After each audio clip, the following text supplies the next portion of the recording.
Las facultades del espíritu que designamos con la calificación de analíticas son en sí bien poco susceptibles de análisis. No podemos apreciarlas más que por sus resultados. Sabemos, sin embargo, de ellas, entre otras cosas, que para él, que las posee en grado sumo, constituyen una fuente de vivas satisfacciones.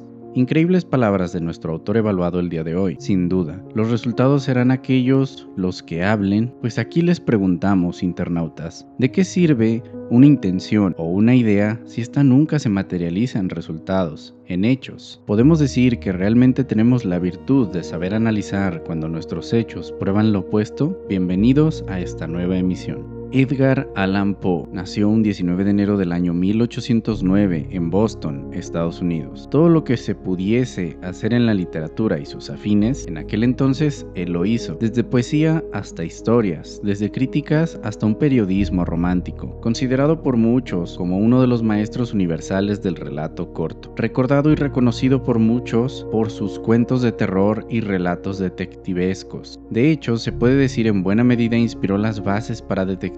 Sin su Augustus Dupin, quizás nunca hubiésemos conocido al Sherlock Holmes de Sir Arthur Conan Doyle. Huérfano desde edad temprana y recogido por un matrimonio adinerado de la época, pero cabe aclarar, nunca fue adoptado oficialmente, al menos eso dicen los registros de ese país de ese entonces relacionados al autor. Acudió a la Universidad de Virginia y un tiempo se enroló en el ejército a su vez. Tuvo a partir de ese punto un acercamiento con la pobreza, pues ante múltiples desacuerdos con su padre adoptivo entre comillas, este último acabó por desheredarlo. Por necesidad económica es que Poe se dedicó a la prosa y los relatos. Uno de los más icónicos y que seguro conocen fue El Cuervo, que propiamente se trata de un poema publicado en el año 1845, ampliamente retratado en la cultura pop desde entonces. El autor partió de este mundo un 7 de octubre del año 1849. La especulación abunda respecto a su partida, pero lo cierto es que su deceso nunca fue aclarado.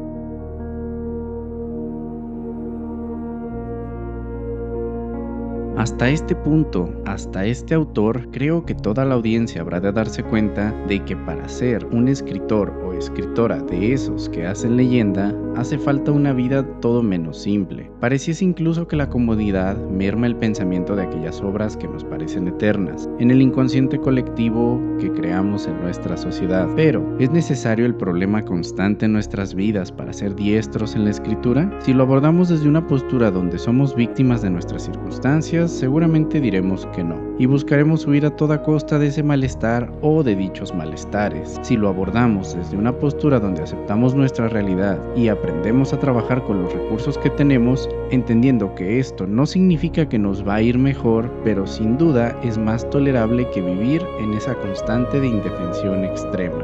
Dicho lo anterior, ¿qué hacía a Edgar Allan Poe ser tan bueno en su tiempo? No era una carencia de escritores, porque seguro había, como hoy, competencia hacia nuestro autor. Permítanos definirlo en 3 puntos que nosotros consideramos le hicieron resaltar. Punto número 1, el simbolismo en sus obras. No hay texto, por breve que éste sea, en el que este autor no nos retrate una realidad en la que cualquiera puede llegar a existir, en la que el modo de vivir esté ahí, en esos símbolos que definen nuestro día a día. Punto número 2, pensamiento crítico. El autor no proporcionaba todo ya hecho, buscó y hasta estos días para los lectores hace buscar el propósito, el mensaje entre líneas, la idea detrás de las páginas. Claramente era fan de la autoayuda práctica, sin duda, y no de la autoayuda narrada que hoy se vende a puños. Punto número 3. Escribía para todos sin dejarse a sí mismo de lado. Todos los seres humanos son únicos por composición y variables, pero pocos son auténticos, y por eso la historia solo guarda espacio para unos cuantos, se acepte o no.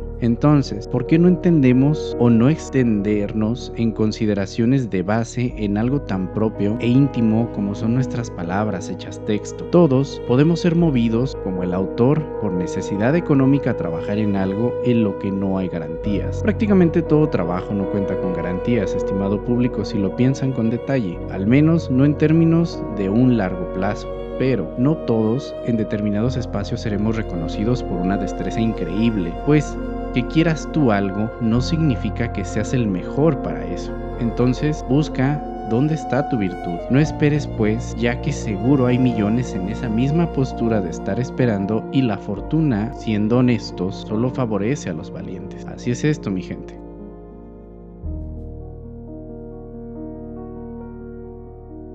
Ahora bien, ¿es un libro o son varios? Una excelente pregunta, internautas, y lo cierto es que son varios cuentos y relatos cortos que por lo regular podrán encontrar en un compendio de obras de nuestro estimado autor Edgar Allan Poe. Obras de toda clase, historias de todo tipo, que los invitarán a fantasear, quizás, con vivir una realidad así. Este libro es ideal para aquellas personas que gustan de una lectura donde la tensión literaria y la reflexión constante están a la orden del día. Se puede decir Poe dejó un cuento y relato para cada ocasión, e igual que una caja de sorpresas, nunca se sabe qué te va a tocar, hasta conocerlas todas. De estos relatos cortos, de estos cuentos, decidimos extraer 3 citas, las cuales a nuestra consideración capturan en buena medida los sentimientos del autor y la pasión que buscó dejar en sus obras. Relato número 1, el doble asesinato de la calle Morgue. Lo cito: la verdad no se hallaba siempre en el fondo de un pozo. En suma, por lo que respecta a la idea que nos interesa más de cerca, creo que se encuentra siempre en la superficie. La buscamos en el fondo de los valles y la venimos a encontrar en la cumbre de los montes. Si nos permiten, estimado público, aquí el autor hace una alusión a la ironía, y qué mejor forma que trayendo a mención un concepto que hoy se ha hecho una incesante campaña por matizarlo: la verdad. Una clara aproximación hacia lo que es obvio hace este extracto, a no buscarle características a las cosas que no las tienen, a ver la realidad como se nos presenta, para así encontrar la respuesta obvia, valga la redundancia, para aquello que más deseamos una resolución. Relato número 2, el pozo y el péndulo. Lo cito: en medio de mis intensos y repetidos esfuerzos, de mi enérgica tenacidad por recoger algún vestigio de ese estado nada aparente en el que se había deslizado mi alma, hubo un momento en que soñé triunfar. Hubo instantes breves, brevísimos, en que pude evocar recuerdos de mi razón lúcida. En una época posterior, me afirmó que no podían referirse sino a ese estado en el que la conciencia parecía aniquilada. Todos soñamos, todos podemos aspirar, todos podemos sentir ilusión, pero ¿hasta qué punto puede persistir esto sin ver hechos que retribuyan nuestro sentir? ¿De qué vale lo anterior si lo vemos una vez somos conscientes de nuestra realidad, que no son las cosas que queríamos? ¿Cuánto diríamos que vale eso? Pero, como refiere el texto, el anhelo, internautas, pega muy duro, y más en las almas que nuestro autor diría están eternamente rotas. Pero hay un mensaje aterrizado aquí también por parte de él. De hecho, va al comienzo: el esfuerzo constante. Hagan lo que depende de ustedes y dejen al resto seguir su curso. No pueden no esforzarse, porque véanlo de esta manera: si no lo haces tú por ti mismo, porque alguien que no te conoce y quizás no sepa que existes, lo va a hacer por ti. Relato número 3, el gato negro.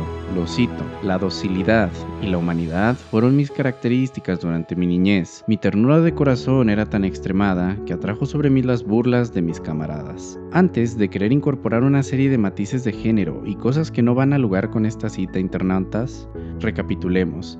En ninguna parte el autor refiere uno específico en este texto. Lo deja abierto para quien busque identificarse, y pues retrata una realidad humana que otros autores han descubierto en sus obras, o han cubierto en sus obras: el canibalismo social entre nuestra especie, una ironía presente entre que el ser humano significa algo no favorable entre otros seres humanos. Algunos dicen es por la competencia, otros dicen que se trata de la crianza, otros que porque el ambiente favorece dichas condiciones para que esto suceda. Pero, ¿qué tal si simplemente se trata de que el ser humano es así, incongruente de buenas a primeras? Solo algunos quizás no lo vayan a hacer, y habrá quien pueda interpretar esto de misántropo, pero es más una invitación a reconocer que todos podemos ser depredadores de otras personas y personalidades nefastas ante la virtud que sabemos puede llegar a ser el ser humano. Estos cuentos son apenas la punta del témpano de hielo, de la que nosotros, o aquí lo que pueden encontrar en las letras de nuestro estimado autor, es apenas la superficie. Los invitamos a no quedarse solo con lo visto aquí, y busquen leer un compendio de estas narraciones, pues vale la pena, dado que son extraordinarias. Esperamos este video haya sido de su agrado. Cuéntenos en los comentarios qué piensan del autor, y si ya lo han leído, compartan su cita favorita.